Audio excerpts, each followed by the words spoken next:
आप जो भी काम कर रहे हैं उसी प्रवीणता के साथ करते रहिए, उसी आस्था के साथ कहिए करते रहिए। मैं आपकी आस्था को नहीं डिगा रहा हूं, मैं केवल सिंपल इतना कह रहा हूं कि यदि अच्छे भारत का आप संकल्प लेके जो छोटी सी सरल प्रक्रिया हम बता रहे हैं उसको कर लेंगे तो हम 9 दिन में 100 करोड़ होंगे। जी माननीय नरेंद्र मोदी जी के पास हमारे चरणों में बैठने के अतिरिक्त और कोई विकल्प नहीं रहेगा। तो हमें अभी 2025 से ही अच्छे भारत का शुभारंभ करने का अवसर मिल जाएगा, अन्यथा 2029 में माननीय नरेंद्र मोदी जी को पराजित करके मिलेगा। अच्छा भारत तो जमीन पे उतरेगा। इस बारे में आपकी क्या सोच है? और एक व्यक्ति जो अपने आप को इतना बड़ा बना दे रहा है कि मोदी है तो संभव है, उस व्यक्ति ने, हमने पिछली बार भी कहा है कि आर्टिकल 370 में जो शर्त थी कि कंस्टिट्यूएंट असेंबली को कंसल्ट किया जाए, जब कंस्टिट्यूएंट असेंबली का अस्तित्व खत्म हो गया है तो ये शर्त अपने आप में शून्य हो गई है। तो एक ही चीज रह गई थी कि राष्ट्रपति उसका नोटिफिकेशन जारी करे, और राष्ट्रपति को नोटिफिकेशन जारी करने के लिए एक छोटा सा काम करना होता है, एक छोटा सा मसौदा जो है कैबिनेट से अप्रूव करके भिजवाना होता था। तो ये काम तो हमारे अटल बिहारी वाजपेयी 13 दिन की सरकार वाले भी कर सकते थे, तो लोगों ने गुमराह किया। आप बताइए, ये काम बड़ी आसानी से माननीय नरेंद्र मोदी जी अपने पहले ही कार्यकाल में पहले ही सप्ताह में कर सकते थे कि नहीं कर सकते थे? उन्होंने जो वर्तमान ड्रामा नाटक किया कि गवर्नर रूल लगाया, फिर कहा कि साहब वहां की विधानसभा है वो पार्लियामेंट बन गई, फिर वही कंस्टिट्यूएंट असेंबली है, ये सब भाई कंस्टिट्यूएंट असेंबली नहीं है तो नहीं है, इस तथ्य को स्वीकार करके यह सत्य को निर्मूल कहने वाली बात कहने में क्या दिक्कत थी? मैथिली शरण जी, इसमें अपने को जैसे कि आपने कहा ना, पूरे देश में विकेंद्रीकृत जो हमारी दुर्लभ व्यक्तियों की, बुद्धिजीवियों की, आत्माओं की जो शक्तियां हैं, उसको एक मंच पर ला करके, एक माले में पिरो करके, वो चाहे जहां से रहे, ठीक है, कोई दिक्कत नहीं है, विकेंद्रीकृत होकर के ही करे कहा, पर एक मंच में ला करके, कल ही रात में मैं करीब 2:30-3 बजे मेरे मन में विचार आया था ये कि, और ये देखिए, विचारों की एकता होती है तभी व्यक्ति को सफलता की प्राप्ति होती है। तो उद्देश्यों की एकता, विचारों की एकता आवश्यक है।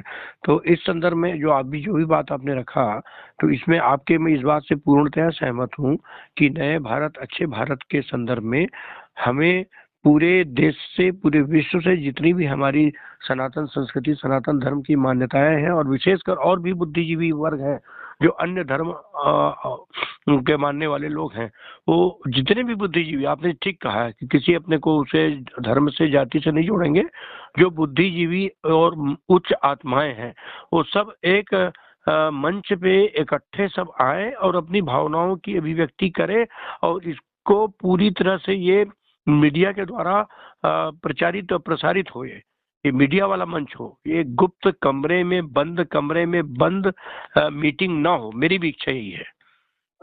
मेरा निवेदन ये है जी कि आज की मीडिया जो गोदी मीडिया बन चुकी है, जी, जो सत्य का जो है पे बात करने के लिए तैयार नहीं है। आपको जान के ताज्जुब होगा, देश के जितने भी बड़े जर्नलिस्ट हैं वो मैथिली शरण गुप्त से जुड़े हुए हैं, और जी, उनके पास ये सामग्री रोज पहुंच रही है। जी, तो उनकी आत्मा कैसी आत्मा है? जी, अच्छे भारत वाली तो आत्मा नहीं है उनकी। हम्म, नहीं तो इस पे चर्चा तो उन्हें रखना चाहिए थी। निश्चित रखने चाहिए थे, बहुत आप ये इम्पोर्टेंट। आप ये बताइए, आज तक ये तमाम चैनल जो छोटे मोटे फालतू के लोगों को हीरो बना रहे हैं, क्या अच्छा भारत संभव है, इसी के भी ऊपर एक चर्चा रख लेते? जी, नहीं, इसमें क्या दिक्कत है? कोई दिक्कत है क्या? कोई दिक्कत नहीं, बिल्कुल कोई परेशानी नहीं है। तो बहुत अच्छा, अपनी टीआरपी, तुम्हारी टीआरपी वैसे ही बढ़ेगी भाई, जो नहीं, नई ये बात है। टीआरपी से नहीं डर रहे हैं, ये माननीय नरेंद्र मोदी जी से डर रहे हैं कि कहीं नरेंद्र मोदी जी का जो है ना पीछे से जो है ना ईडी और सीबीआई आके इनको ध्वस्त ना कर दे।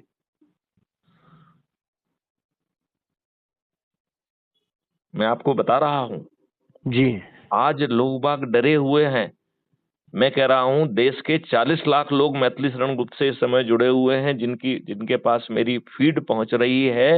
वो जो भी थोड़ा सा अच्छे संसाधन को कमांड कर रहा है, वो सिर्फ इसलिए नहीं जुड़ रहा है कि उसे डर है कि कहीं ईडी सीबीआई उसे के पीछे ना पड़ जाए। जी जी जी। मतलब इस देश को अच्छा ना बनने के लिए मैं यदि किसी एक व्यक्ति को जिम्मेवार मानूंगा इस समय, तो मैं माननीय नरेंद्र मोदी जी और अमित शाह को दूसरे व्यक्ति को जिम्मेवार मानूंगा, क्योंकि ये भय काम यानी करना चाहिए। ये खुले बताइए खुले मंच अदरवाइज में इस मुद्दे चर्चा पे क्यों निकल रहे? हैं? खुले मंच में चर्चा क्यों नहीं हो रही इस पर? आपके विषय पर आप जो विषय रख रहे हैं, तो स्वतंत्रता और अपनी विचारों को रखने की स्वाधीनता तो हमारे संविधान में वर्णित है, स्पष्ट रूप से रेखांकित है। तो हम अपने अंतर्मन की जो आप विचार है किसकी उसको बात कर रहे हैं? देखिए, आपको ये मीडिया। इनवाइट नहीं करेंगे। हाँ आप जो है ना इनकी वार्ता बुलाएंगे तो उसमें जो बड़े बड़े एक भी व्यक्ति नहीं आएगा। जी। छोटे मोटे आएंगे तो वो आपसे भर भर की गिफ्ट की अपेक्षा कर रहे हैं और उसका कोई मतलब नहीं है। अच्छा। इसलिए बेहतर केस क्या है, अपनी बात कहो, उसे क्राइम फ्री भारत पे अपलोड करो और सबको वायरल कर दो। तो आप इनके जब चारों तरफ वायरल होगा तो कुछ ना कुछ समय बाद यदि ये फिर भी नहीं आएंगे तो इनकी टीआरपी घटेगी। मतलब इनको भी बाध्य ही करना पड़ेगा। जी। आप ये बात भी समझ रहे हो, इनको भी बिल्कुल बाध्य समझ ही गया, करना समझ पड़ेगा। आप ये सोच गया। रहे हाँ। हो, क्योंकि आप ये बताइए ना, इनको सबसे बात करने का समय मिल रहा है। मैथिली शरण गुप्त जो इतनी बड़ी बातें कह रहे हैं कि 5 मौलिक अधिकार मिल जाएंगे, 21 महालक्ष्य मिल जाएंगे, आपकी प्रशासनिक व्यवस्था बदल जाएगी, आपकी पुलिस और न्याय व्यवस्था बदल जाएगी, बटन सरकारी दबाओगे खजाने तो की आप आवश्यकता नहीं हैं? है। हैं? सरकारी खजाने की आवश्यकता नहीं है, सरकारी खजाने क्यों की नहीं? आवश्यकता नहीं है, धन का निर्माण होगा। हम जो है अपनी इकोनॉमी को 3 ट्रिलियन से सीधे 50 ट्रिलियन और 500 ट्रिलियन तक पहुंचा पाएंगे। जी भारत ही सबसे बड़ा विकसित देश होगा जी जहां 144 करोड़ लोगों की एनर्जी जो है वो उनके पोटेंशियल से अलाइन कर दी जाएगी। अंदाज करो कि जो बड़े बड़े लोग हैं, अभी मैं एक साइंटिस्ट को सुन रहा था, उसने आइंस्टीन का E=mc² को चैलेंज किया है। अच्छा। हाँ, और उसने उसे गलत प्रमाणित किया है। उसने कहा कि देखिए, बड़ी बड़ी मैगजीन में छप गया है, मैं माननीय नरेंद्र मोदी जी से 10 साल से समय मांग रहा हूं। माननीय नरेंद्र मोदी जी ने 10 साल से समय नहीं दिया है। मैं माननीय नरेंद्र मोदी जी से पूछना चाहता हूं, उनका समय किसके लिए है? वो तो कहते हैं वो बच्चों को भी सुनते हैं। कितने बच्चों को सुन रहे हैं? देश का एक इतना बड़ा साइंटिस्ट जिसके आर्टिकल जो है जर्नल्स में छप चुके हैं, वो कह रहा है कि साहब E=mc² गलत है, इसका दूसरा स्वरूप ये है और इसका हम समर में उसमें हथियारों को बनाने से लेके बड़े बड़े कल्याणकारी कामों में उपयोग में ला सकते हैं। इस जी। देश के प्रधानमंत्री को लज्जा नहीं आती है ऐसे साइंटिस्ट को भी समय ना देने के लिए? मैं तो कह रहा हूं, यदि गुजरात के वाले जो ना नरेंद्र मोदी जी को कहें तो वो तो अपनी टीम बना के भेज देते हैं ऐसे व्यक्ति के पास। अब प्रधानमंत्री वाले नरेंद्र मोदी जी में वो 56 इंच का सीना कहां गायब हो गया है? वो अपने आप को इतना कमजोर क्यों महसूस कर रहे हैं? वो अपनी टीम मैथिली शरण गुप्त के पास क्यों नहीं भेज पा रहे हैं? सही बात।